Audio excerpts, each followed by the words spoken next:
want to bring you kind of a follow-up video to a story that I talked about last year. And this story is about Daniel Penny and Jordan Neely. And I'm sure you guys probably remember what happened.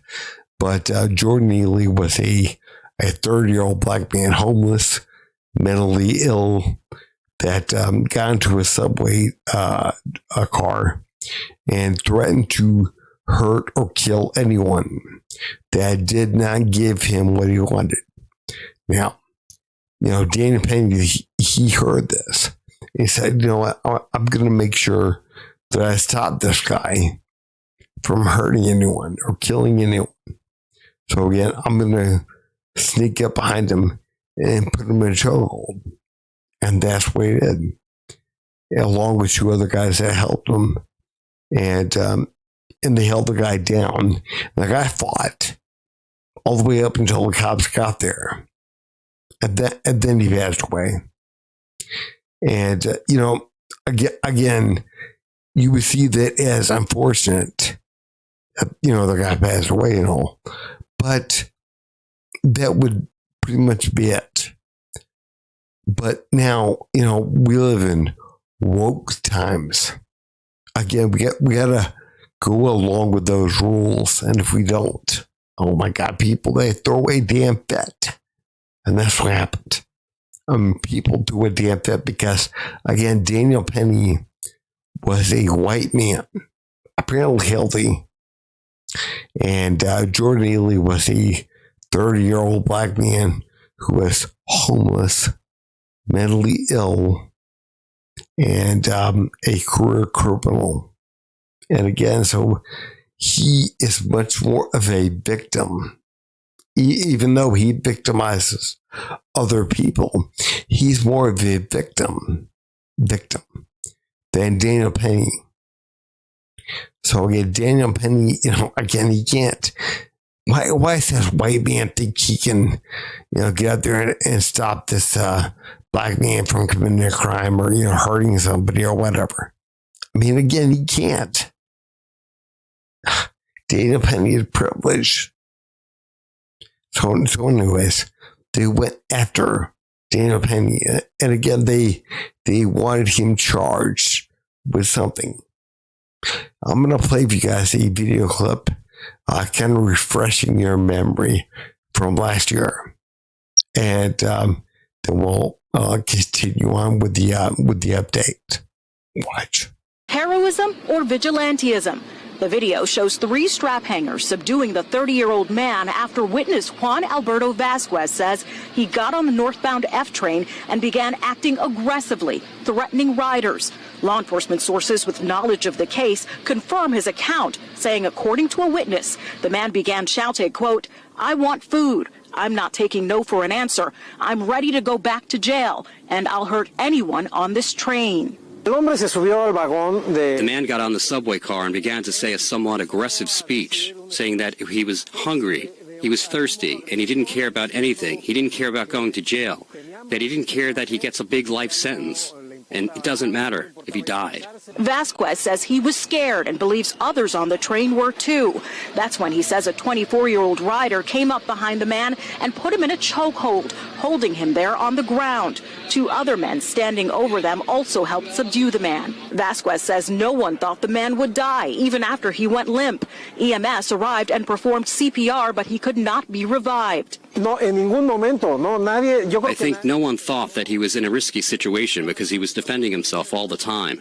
All the time he moved. He tried to remove his arm, and then when they had it on his side, he kept kicking. So Mr. Neely was charged with criminal negligent homicide by Alvin Bragg and manslaughter.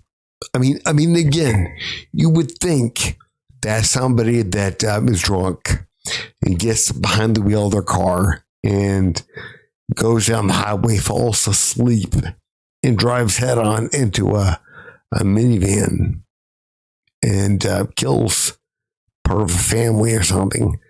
Yeah. But what happened here? No, of course not.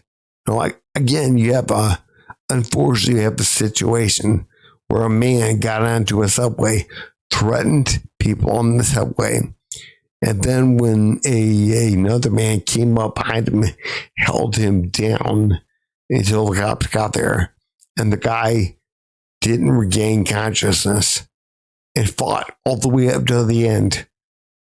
I mean, nobody would think, that's not. Again, if Daniel Penny would have walked around punch people, again, and somebody lost their life just for the fun of it, that would be criminal negligent homicide. But, again, guys, I am not a lawyer, but I'm not stupid either. So we have got to understand that, they're making this into something it's not. And again, what are they going to do? How are they going to get rid of the fact that people felt, they were threatened? They were being told that, he's going to kill you, hurt you, whatever, do whatever. And people felt threatened. I mean, you heard people on TV say that. So what are they going to do about that? If you have people that feel, I felt threatened. So again, Daniel Penny stepped up, did what he had to do. And again, if people feel threatened, then they have the right to defend themselves and others and whatever. But, again, I don't know how they're going to get rid of that. Again, it's going to take a lot of fancy tongue work, I would think. But, I'm going to show you guys a video on this joke hold and this maneuver and discuss that, because again, it's something that is widely taught, and it is normally not lethal, and they talk about it. And the government witness that was brought on to discuss this, he even told them that again, it's rarely lethal, and it is when somebody applies pressure to the artery, and that was not done in the case of Daniel Penny and Jordan Neely. Daniel Penny did not put that pressure there because this man watched the tape. So again, they're going to have to convince people that, convince the jury that no one actually felt threatened. And they're going to have to, go against the expert and say that, he put pressure or something or whatever on the artery. And the expert said he did not. And they're not really sure why Jordan Neely passed away. But guys, I want to show you a video of the chokehold, because again, you can find them all over the internet. But watch this. I'm going to choke him with my right hand. So this is what I'm going to put around his neck. I won't choke you out. So when it hurts, you can stop. Or I'm not going to. Go to sleep! Come on, man! Hey! Sleep. This one, I pull it tight. And then I stick this hand in the crease of my arm right here. And then this hand goes on the back of his head. And then, okay, I haven't started yet, right? Okay, so, and then I'm going to pull up and squeeze with my arms, and then I'm going to pull up on his head and then push down with this hand. You ready? You guys tap it. Don't tap!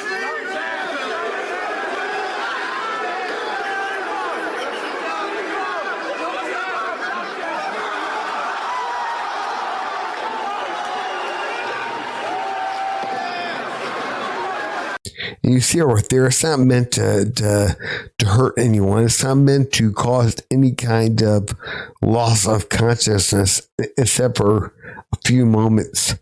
and you quickly recover.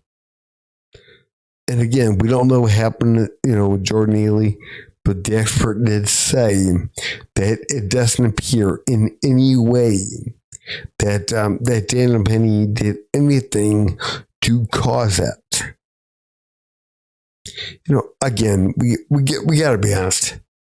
If Jordan Neely didn't walk onto the subway and start threatening to kill people and harm people, none of this would have happened anyways. I mean, it wouldn't have happened. And again, we got to be honest about that. Why don't we put any of the cause for anything at the foot of the people that cause it? We used to. We used to say, hey, look, none of this would have happened. I remember my father telling me when I was a kid, none of this would have happened if, you didn't do whatever you did. None of this. Again, son, you were. And that's the way that we should have it now. It is on the people that cause whatever. It's on Jordan Neely. Jordan Neely got onto the subway, threatened people, and then we got to somehow bring the guy up on charges that is defending himself and others. I get some crazy homeless guy that has been charged numerous times with these type of things, and we get to go after the guy that stood up and did the right thing, defended himself and others. Again, we have got to screw our head on right in this country. We got to start feeling sorry for everyone because they're female, or because they're immigrants, or because they're black, or because they're, disabled, or whatever.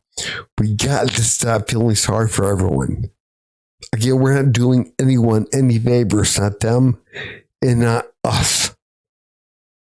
Again, we got to shut down that border. We got to watch who's coming in this country. We have got to stop defending criminals. Again, who wind up getting hurt or killed during the course of their crime. We gotta start defending our police. Again, we gotta bring things back to normal in this country. I'm gonna show you guys a clip from Matt Walsh's page. He had this on his video. And this shows a police officer in Chicago, and they're calling on this officer to step down, to be fired. And again, the reason why is because the police officer pulled his gun on a suspect who was pulling his gun on the cop. No joke. You can't make this shit up. He's pulling his gun on the cop, and the cop pulls his gun and fires.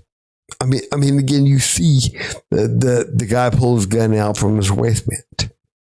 And, again, watch. The police board now recommending that an officer be fired for his actions in the deadly shooting of a man last year. Reginald Clay Jr. killed as he ran from police in the North Lawndale neighborhood. Now, body camera video shows him pulling a firearm from his waistband before he was shot. Tonight, the police board recommended that Officer Fernando Ruiz be fired for violating the department's policies on foot pursuits and de-escalation. Ruiz is still able to request another hearing or arbitration. If you want this country back on track, we're going to have to stop all this bullshit. This DEI stuff, this, am I racist? Am I not? How can I be inclusive? Again, we got to open up the border for everyone. We've got to make people feel included, and we got to accept, and we got to, No, I mean, again, do people not understand that they're being lied to? They're being lied to. They're being told to become weak. Make yourself weaker. We don't want toxic masculinity. You got to make yourself weaker. You got to make yourself more accepting. And again, you can't raise your voice or get whatever. It's not real. We have got to stop worrying about whether we're called racist or xenophobic or whatever, and shut that southern border down.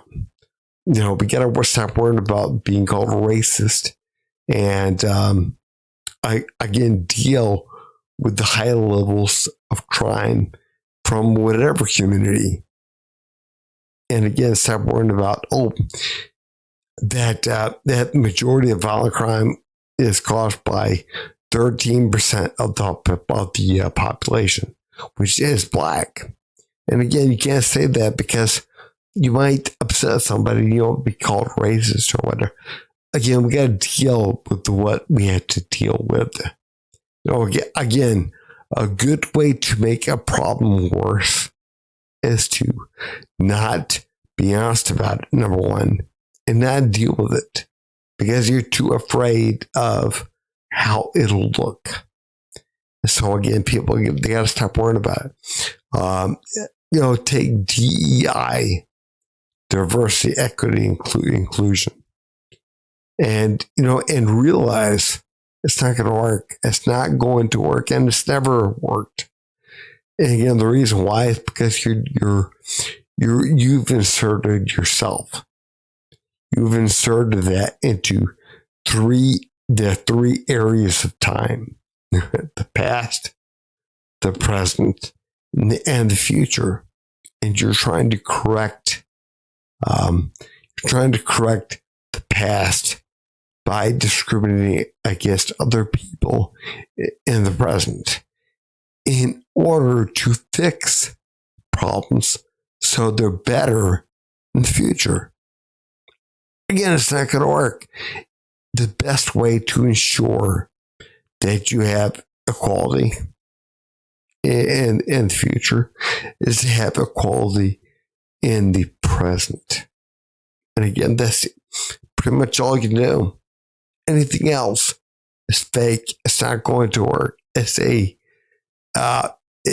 All it's going to do is lead to destruction. And we have got to get our heads on right.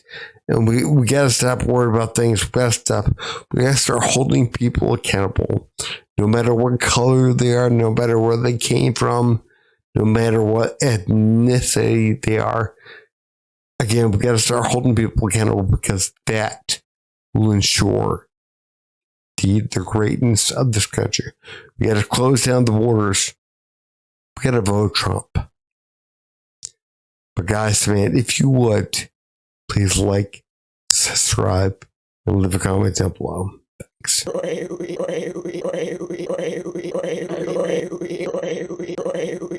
You son of a